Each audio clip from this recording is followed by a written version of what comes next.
Hello there and welcome to our Shield of the Sun video.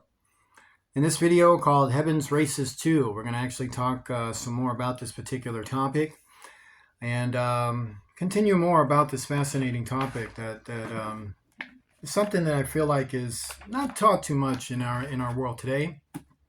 And so let's look more into it. So I'd like for you to join me in the book of Genesis. And when we go into the book of Genesis, chapter 1, so one of the things we did study about is the creation of mankind, how there was a race before mankind, and God spoke to that race, created mankind, and after mankind created the angelic races to be added to the host. So to understand, in Genesis chapter 1, verse 26, we read, "And God said, let us make man in our image, after our likeness, and let them have dominion over the fish of the sea, and over the fowl of the air, and over the cattle, and over all the earth, and over every creeping thing that creepeth upon the earth." So in the midst of creating mankind, he's also creating their interests, their gifts, their talents, their abilities to absorb the sciences and the elements and all the things that were created before them. So God created man in his own image. That's to say, the image of God. In the image of God created he him. So that was this one that was taken from this other race who also was created and held God's own image, meaning this race before mankind had God's own image. And this own image was also going to be put in mankind.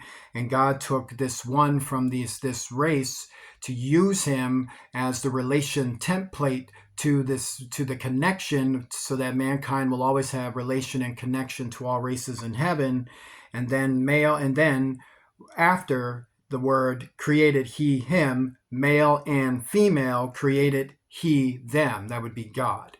So this one that was used didn't create anything. Is to say, he created nothing. He did not create mankind. He was a person was created by God, who created his race and all the races of the powers that are called dragons, starlights, and living creatures. So we're going to talk more about that. So to understand, we have that. And then if we go over into the same chapter, Genesis chapter 1, we read this very interesting thing in verse 6 to 8. "And God said, let there be a firmament in the midst of the waters, and let it divide the waters from the waters." So this was the creation of the firmament, the multi-dimensional circuits that is going to connect energies into God's creation, so that the infusionation of God's works is done through through the races of heaven, through powers and the angelic races that won their post, the one in the war, and then mankind later who will come to join that. But to understand this, the creation of the firmament is very interesting. So in verse 6, chapter 1 of Genesis, "And God said, let there be a firmament in the midst of the waters, and let it divide the waters from the waters." Verse 7, "And God made the firmament and divided the waters which were under the firmament from the waters which were above the firmament, and it was so." So notice it says, let there be a firmament, and then it says God made the firmament. So what is he contradicting himself? No. He's telling you, I sent these persons to make this firmament, and when they were done making it, I made the firmament. So he's letting you know they didn't do anything by themselves. When they went and made a firmament, they didn't have the power to make it. I gave them the power to make it. When they attach this and attach that, and then magnetize this and magnetize that, they didn't have the power to do that. I gave them the power to do that. And then when they went and did it, my work was done. That's what he's telling them. From my throne, I created this race to go and do this. And then they did it. And then I made it. That's what he's actually telling them. And God called the firmament heaven, and he even named it. So once they were done with God's work, using God's power for God's purposes, when it was made, God named it. So I call it this. "And the evening and the morning were the second day," the establishment of space.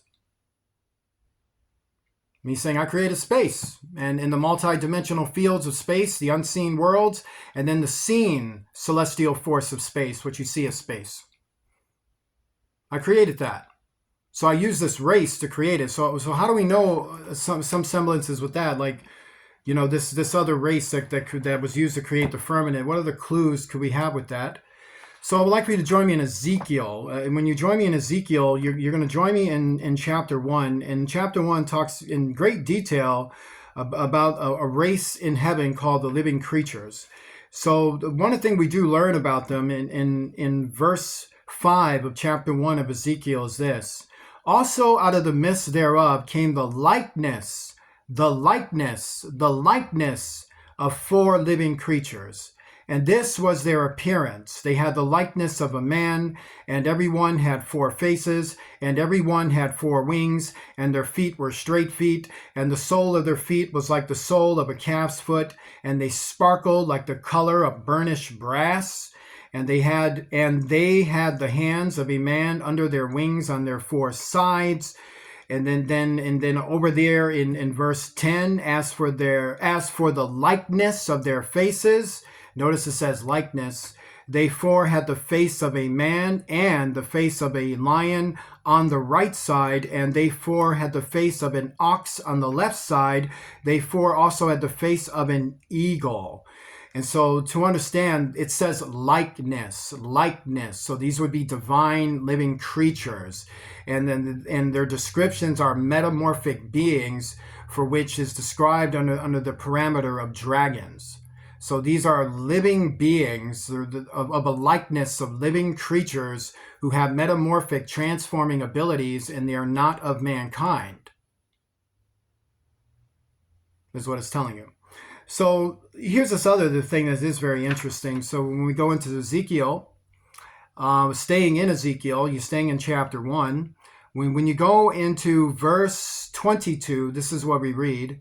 And the likeness of the firmament upon the heads of the living creature was as the color of the terrible crystal stretched forth over their heads above.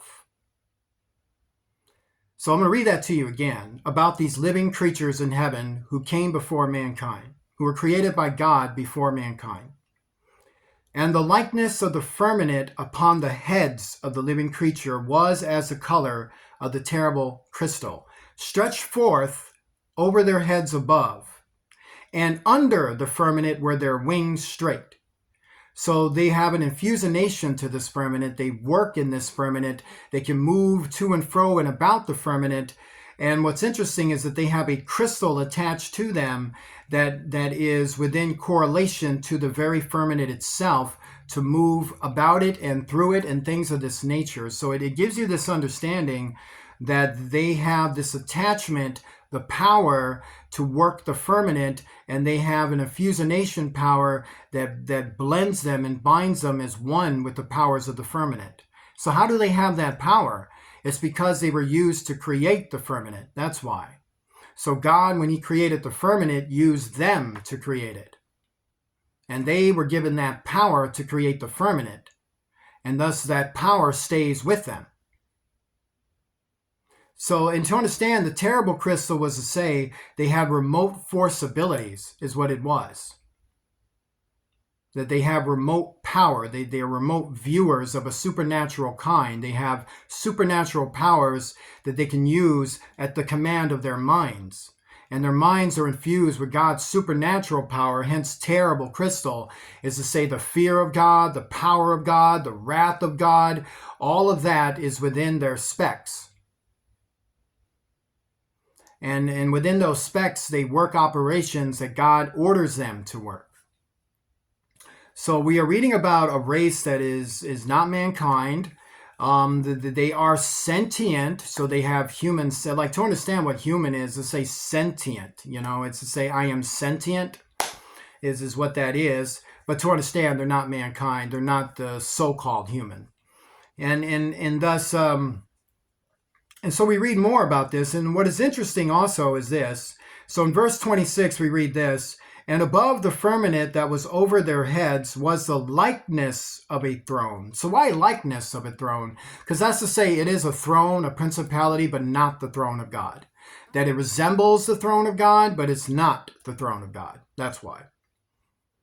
as the appearance of a sapphire stone, and upon the likeness of the throne was the likeness as the appearance of a man above upon it. So there was someone sitting on this throne who had the likeness of man, meaning he looked like a masculine male, but he wasn't. He was a member of this race, the living creatures. He was a member of this race before mankind. And he had this throne that he sat on. It wasn't God's throne. It was the throne God made for him to sit on and do his work and administrate that work.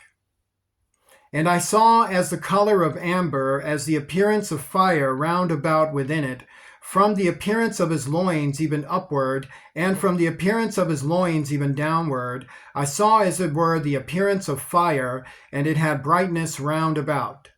So this person who sits on this throne that was created by God, the likeness of a throne is to say it had a principality and a power given to it, but was not the throne of God, but a throne God made for this person to sit on it and administrate God's work.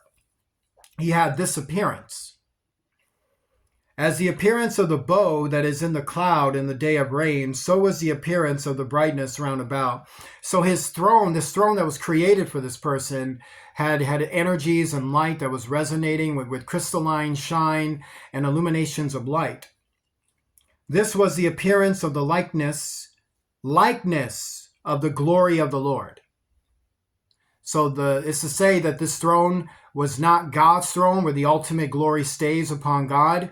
It was a throne that was created by God and was to bear God's glory, because all the thrones that were created by God, all these persons that sit on these thrones all have a job to give God glory, give him glory, give him glory, give him glory, give him glory. So to understand that the power that they're using to give God glory is not their own power. It comes from God. So their power is godlike. So that's what it's saying to you, that these beings are godlike. They're not God. They're not to be worshipped. They're not to be bowed down to. But as the Apostle John found out in Revelation, when he had to meet one of these persons who gave him the revelation, the book of Revelation, the message from God about that, John was tempted twice to worship him. And on both occasions, this person called one in Revelation and also in Daniel and in other books of the Bible had to tell John not to worship me, because you're getting this wrong. I'm not the one to worship. However, why did John do that? Because the power he saw from these races, from this person, was like God. It was akin to God. The feeling, the energies, the conviction. It was just so overwhelming that he had to be told, you're making a mistake, don't do that. So to understand why did John make that mistake, being the fact he is the Apostle John, it's because of the feeling and the power that was coming from that was so intense that it was coming straight from the throne, and it was just so overwhelming to his mind that he had to be educated on what he was seeing. And so that's something for all of us too. And when I saw it, I fell upon my face, and I heard a voice of one that spake. He's actually revealing the name of the person that sits on the likeness of that throne. See, Ezekiel is saying to you that a being called One came from his throne that was set up by God for him to sit on, to administrate God's will and give him the prophecy that became the book of Ezekiel. That this one came from heaven, sent by God, carrying God's message. The Holy Spirit was upon this one, and he went to Ezekiel and told him the messages, the prophecy that became the book of Ezekiel. That is what that's telling you. As in chapter 2, verse 1, we read, and he said unto me, being this one, Son of man, stand upon thy feet, and I will speak unto thee. And the Spirit entered into me when he spake unto me. So what spirit is that? That's God's Spirit. That one had God's Spirit and spoke the message of God, and then Ezekiel stood up to straighten himself out and clear his head up, and then one spoke the message to him. That's what it's actually telling you. And also, we got this pretty interesting thing. If you come with me into Revelation chapter 7, we have this in verse 9. After this I beheld, and lo, a great multitude, which no man could number, of all nations and kindreds and people and tongues, stood before the throne and before the Lamb, clothed with white robes and palms in their hands. So this was about mankind. So now it's revealing that there are members of mankind that are actually in heaven right now as I'm talking. And they will also be in appearance at the end. That at the very last day, when God destroys this earth, the remaining members of mankind who have repented and will be going to heaven will see what when they look up in the air? All their kin right up there in heaven. And they go up and meet with them, and boom, they're in there. So that means right now as I'm talking, there are persons in heaven.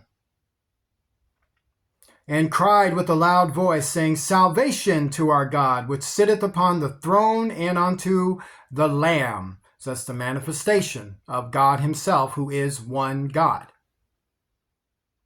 And all the angels stood round about the throne and about the elders and the four beasts. Who are the four beasts? Once again, that's a race that's not mankind, not the angels. The races, it's among the races that came before mankind and the angels. And fell before the throne on their faces and worshiped God. So we got them all there. Even right now, we got the races before mankind. We got mankind in those races, and we got the angelic races. Even right now, as I'm talking, all three of them are there. And for mankind in time, the trial, tribulations will come to an end, and they'll all, for which is accounted to be repented, will come home. All that is written in the book of the life, in the book of the living. So we also got this. This is very interesting too. We go into chapter 8, we read this. And when he had opened the seventh seal, there was silence in heaven about the space of half an hour. And I saw the seven angels which stood before God, and to them were given seven trumpets. And another angel came and stood at the altar, having a golden censer, and there was given unto him much incense, that he should offer it with the prayers of all saints upon the golden altar which was before the throne. And the smoke of the incense which came with the prayers of the saints ascended up before God out of the angel's hand. And the angel took the censer and filled it. So we got mankind making prayers in heaven with angelic persons operating the administrative aspects of the throne. And then in verse 5, this is what we read. And the angel took the censer and filled it with fire of the altar and cast it into the earth. And there were voices and thunderings and lightnings and an earthquake. So who's doing that? so to understand, first we got voices. And then when the voices came, thunderings came. And then when the thunderings came, lightnings came. And then when the lightnings came, an earthquake came. That's to say a vast shaking, meaning the power was so felt, so remotely felt, such remote power, that it struck from heaven and shook the earth, is what he's saying. This is exactly what he's saying. So who was doing that? We know mankind was doing the prayer part, and then the angels were doing the offering part to bring acceptance, to hear the prayers, and then the administration. So it's not a sacrifice, it's actually administration. Sacrifice was already made. Everything is assigned to that. And thus, so we know what mankind was doing. We know what the angels were doing. So who was doing this? There were voices and thunderings and lightnings and an earthquake. So those would be what is called the powers, the race before mankind doing that. And the seven angels, which had the seven trumpets, prepared themselves to sound. And as explained before, when you use the word angelic, the true definition of that word is simply to tell you messengers. That all of God's creation are messengers. Like, did you know you're an angel too? Like, to understand, we do have angel races. This is true. These are vanguard messengers. So these are persons that work in ministration for God, operating with mankind, operating with the powers and the race that came before mankind and them. But everything to understand, all are messengers. If you're in heaven, and no matter what race you are in heaven, and God says, I want you to do this, you're a messenger. You're angelic. So always remember that. And join me in a prayer. Our Father, who art in heaven, hallowed be thy name. Thy kingdom come, thy will be done, on earth as it is in heaven. Give us this day our daily bread. Forgive us of our debts, as we forgive those who are our debtors. Lead us not into temptation. Deliver us from evil, for thou art with us. For thine is the kingdom, power, and glory forever and ever. In the name of Jesus Christ, the King of heaven. Amen. Please remember to donate to Shield of the Sun using Cash App, the $ Shield of the Sun, spelled in small case letters closed together. This ministry could really use your donations. There's a lot of suffering going on here, so please be generous and donate. That would be great. We'll say God bless you to each and every one of you, and I shall see you soon.